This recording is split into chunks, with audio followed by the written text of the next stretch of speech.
বিসমিল্লাহির রহমানির রহিম। আচ্ছা, মনে করেন যে আমরা দুনিয়াতে কাউকে দেখতেছি, মানে গোপনে আমি কাউকে দেখতেছি।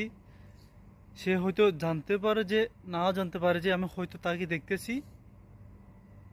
এটা হয়তো সে জানতে পারে, না জানতে পারে।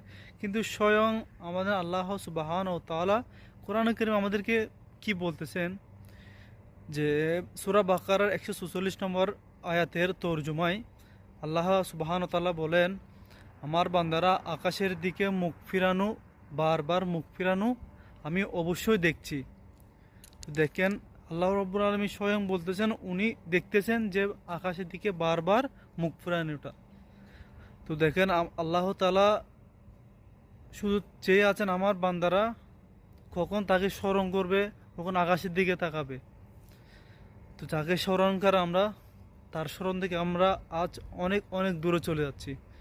আমি নিজে অনেক খারাপ কাজ করি। আসলে আমার খারাপ কাজ যদি দুনিয়ার সামনে আল্লাহ গোপন না রাখতো না, তাহলে আমি যে মানুষটাকে কীরকম কারোর সামনে মুখ দেখাতে পারতাম না। এরকম আমরা দুনিয়ার মানুষটা এখন খারাপ, আমি নিজে খারাপ।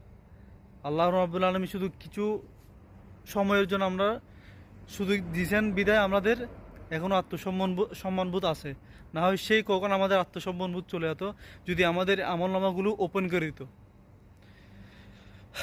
আল্লাহ সবাইকে হেদায়েত দান করুক। আমিন।